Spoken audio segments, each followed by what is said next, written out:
नमस्कार साथियों, मेरा नाम है Aditya Singh. Welcome to our beautiful channel social वाला। आज बड़ा ही इंटरेस्टिंग टॉपिक लेके आए हैं, इलेक्शंस इन इंडिया, भारत में होने वाले चुनाव। आखिर भारत में कौन कौन से चुनाव होते हैं, कितने चुनाव होते हैं, ये सारी बातें जानेंगे। देखिए, हमारा देश भारत दुनिया के ऐसे बहुत कम देशों में से है जहाँ पर चुनाव के 3 स्तर संवैधानिक लेवल पर होते हैं: सेंटर, स्टेट और लोकल बॉडीज़। ये 3 चुनाव के स्तर होते हैं संवैधानिक लेवल पर भारत में। और दुनिया का एकमात्र देश है हमारा भारत जहाँ पर लोकल बॉडीज़ को आइडेंटिफाई किया गया है संविधान में। बाकी और किसी भी देश के संविधान में लोकल बॉडीज़ को आइडेंटिफाई नहीं किया गया है, केवल भारत में ही है।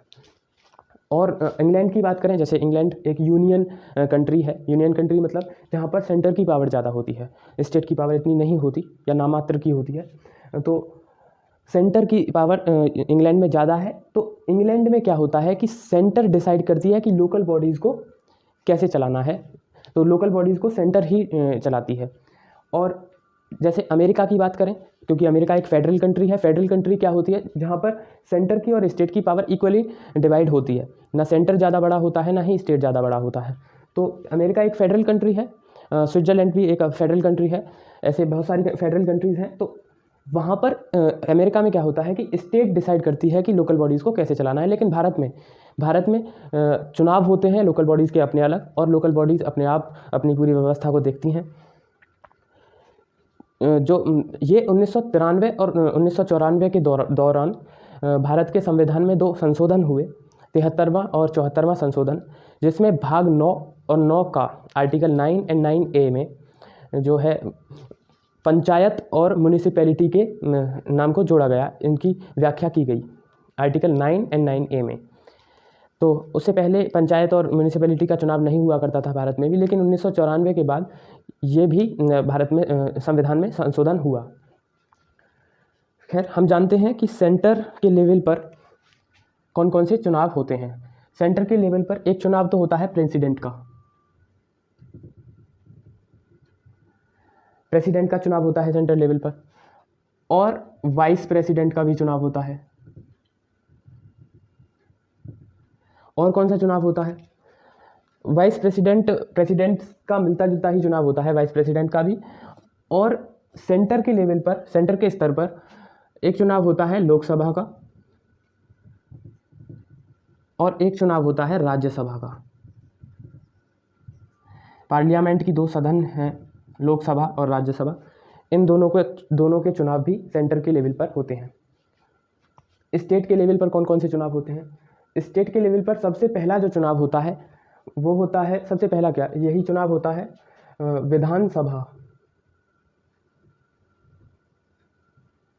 विधानसभा, या इंग्लिश में इसको कहते हैं लेजिस्लेटिव असेंबली। लेजिस्लेटिव असेंबली का चुनाव होता है। और एक चुनाव होता है जो कि केवल 6 राज्यों के अंदर होता है: महाराष्ट्र, उत्तर प्रदेश, अरुणाचल प्रदेश, कर्नाटका, बिहार और तेलंगाना। इन 6 राज्यों के अंदर विधान परिषद का चुनाव और होता है, लेजिस्लेटिव काउंसिल। विधान परिषद का चुनाव केवल 6 स्टेट में होता है, ओनली इन 6 स्टेट्स। विधानसभा का सारी स्टेटों में चुनाव होता है, और विधान परिषद का केवल 6 स्टेटों में चुनाव होता है, जिसमें उत्तर प्रदेश भी शामिल है। और लोकल बॉडीज़ के स्तर पर कौन कौन से चुनाव होते हैं? लोकल बॉडीज़ के स्तर पर एक तो पंचायत, और एक और लगा लीजिए, क्योंकि पंचायत और म्यूनिसिपैलिटी का अलग अलग चुनाव नहीं होता। ये अगर आपका ग्रामीण इलाका है तो आपके यहाँ पर पंचायत के चुनाव होंगे, अगर आपका शहरी इलाका है तो आपके यहाँ पर म्यूनिसिपैलिटी यानी नगर निगम या नगर पालिका के चुनाव होते हैं, म्यूनिसिपैलिटी।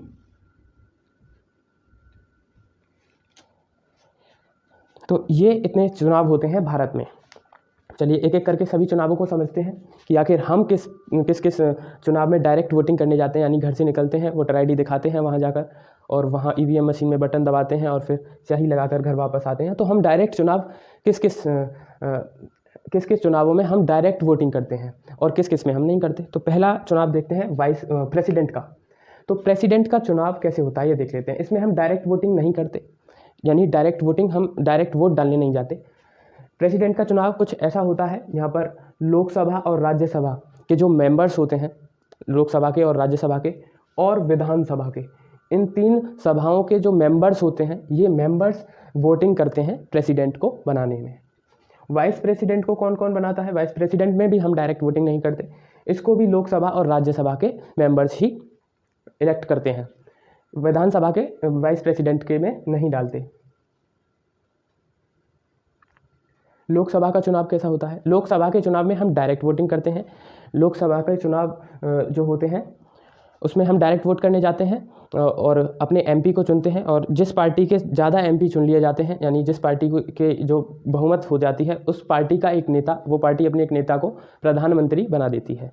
यानी कि इनको हम प्रधानमंत्री के चुनाव भी बोल सकते हैं। प्रधानमंत्री के चुनाव हमारे देश में अलग से नहीं होते, क्योंकि हमारे देश में संसदीय व्यवस्था है। तो यहाँ पर जो लोकसभा में जो पार्टी की बहुमत होती है, वही पार्टी अपने एक नेता को प्रधानमंत्री बना देती है। राज्यसभा के चुनाव होते हैं विधानसभा के जो विधायक होते हैं, जो हम अभी उत्तर प्रदेश में, पंजाब में जो विधानसभा के चुनाव हुए, जहाँ पर हमने अपने अपने एमएलए को चुना, मेंबर ऑफ लेजिस्लेटिव असेंबली को चुना, अपने अपने एमएलए को हम चुनते हैं, और वो एमएलए चुनते हैं कि हमारे उत्तर प्रदेश की या फिर किसी भी राज्य की तरफ से कौन सा विधायक राज्यसभा में जाएगा, यानी सेंटर के राज्यसभा में कौन सा विधायक उत्तर प्रदेश की तरफ से जाएगा। ठीक है, तो राज्यसभा के चुनाव विधानसभा के मेंबर्स ही करते हैं, तो इसमें भी हम डायरेक्ट वोटिंग नहीं करते। यहाँ पर केवल लोकसभा में हम डायरेक्ट वोटिंग कर रहे हैं। विधानसभा में भी हम डायरेक्ट वोटिंग करते हैं, यहाँ पर हम भी अपने अपने एमएलए को चुनते हैं, डायरेक्ट वोटिंग करने जाते हैं, और जिस पार्टी के एमएलए ज़्यादा होते हैं, वही पार्टी अपने नेता को मुख्यमंत्री बना देती है। जैसे कि सेंटर के लेवल पर प्रेसिडेंट मुखिया होता है देश का, ऐसे ही स्टेट का मुखिया होता है गवर्नर। लेकिन गवर्नर का कोई चुनाव नहीं होता, क्योंकि गवर्नर को कौन नियुक्त करता है? गवर्नर को सेंटर की जो गवर्नमेंट है वही नियुक्त करती है, तो इसके कोई अलग से चुनाव नहीं होते गवर्नर के। बाकी 6 स्टेट में विधान परिषद के चुनाव होते हैं। विधान परिषद के चुनावों का मैकेनिज्म थोड़ा अलग है।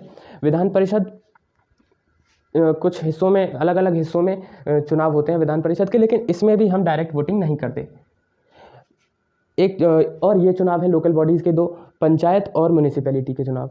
अगर आप ग्रामीण इलाके से हो तो आप पंचायत के चुनावों में वोट डालते हो, इसमें हम डायरेक्ट वोट डालते हैं। पंचायत में भी, म्यूनिसिपैलिटी में अपने अपने वार्ड होते हैं, उनमें हम वोट डालते हैं।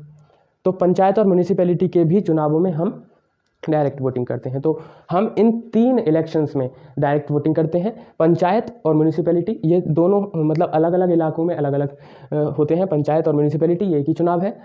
विधानसभा के चुनावों में डायरेक्ट वोटिंग करते हैं, और हम लोकसभा के चुनावों में डायरेक्ट वोटिंग करते हैं। अच्छा, एक ये ब्रैकेट में मैंने लिख रखा है EC, यहाँ पर EC और यहाँ पर SEC। इसका क्या मतलब है? देखिए, इतने सारे चुनाव हो रहे हैं, आखिर इनको कौन कंडक्ट करा रहा है? तो इनको कंडक्ट कराता है इलेक्शन कमीशन, यानी चुनाव आयोग। तो इन 4 चुनावों को, चुनाव आयोग के बारे में हमारे संविधान में आर्टिकल 324 यानी 324वें आर्टिकल में बताया है इलेक्शन कमीशन के बारे में। तो ये इलेक्शन कमीशन का काम है इन चारों इलेक्शंस को कंडक्ट कराना और इन 2 इलेक्शंस को कंडक्ट कराना, यानी सेंटर के और स्टेट के जो भी इलेक्शंस होते हैं उनको कंडक्ट कराने का जिम्मा होता है इलेक्शन कमीशन के पास। और जो लोकल बॉडीज़ होती हैं, म्यूनिसिपैलिटी और पंचायत के चुनाव जो होते हैं, उनको कंडक्ट कराती है SEC यानी स्टेट इलेक्शन कमीशन, राज्य चुनाव आयोग। तो राज्य चुनाव आयोग के बारे में 73वें और 74वां संशोधन जब हुआ था संविधान का, उसमें जो है आर्टिकल 9 और 9A में इसके बारे में बताया था state election commission. State election commission को आप ऐसे समझ सकते हो जैसे कि पूरे देश का एग्ज़ाम है UPSC और स्टेट का एग्ज़ाम है, स्टेट लेवल का एग्ज़ाम है PSC। तो ऐसे ही ये है पूरी कंट्री का जो चुनाव आयोग है वो है इलेक्शन कमीशन, जो पूरी कंट्री का चुनाव कराता है। यानी कि ऐसे समझ सकते, ऐसे क्या यही होता है कि पूरे देश के मतदाताओं की सूची तैयार करना इलेक्शन कमीशन के अंडर होता है, और केवल राज्यों की मतदाताओं की सूची तैयार करना स्टेट इलेक्शन कमीशन का काम होता है। तो स्टेट इलेक्शन कमीशन इन दोनों चुनावों को नियुक्त कराती है, कंडक्ट कराती है। तो ये था आज का पूरा टॉपिक। आशा है आपको पूरा टॉपिक समझ में आया होगा, और अगर आपको समझ में आया है तो वीडियो को लाइक कर दें और कमेंट करके मुझे बताएं कि आखिर आपको कैसा लगा ये टॉपिक, मैं पढ़ाता कैसा हूँ, और मुझे सपोर्ट करें क्योंकि अभी शुरुआत में मुझे सपोर्ट की सबसे ज़्यादा ज़रूरत है। और मैं अभी आने वाले समय में प्रेसिडेंट के चुनावों का जो प्रोसीजर होता है, जो प्रोसेस होता है, वो समझाने वाला हूँ। इन सभी के चुनावों का प्रोसेस समझाने वाला हूँ। इन सभी चुनावों को मैं आगे आने वाली वीडियोज़ में समझाने वाला हूँ। अभी मैंने समझा दिया कि इलेक्शन कौन कौन से होते हैं भारत में। अब जो मैं समझाऊंगा वो समझाऊंगा इन सभी इलेक्शंस के प्रोसीजर को। तो अगर आपको वीडियो चाहिए उसकी प्रोसीजर की, तो आप मेरे चैनल को सब्सक्राइब कर सकते हैं। बहुत बहुत धन्यवाद।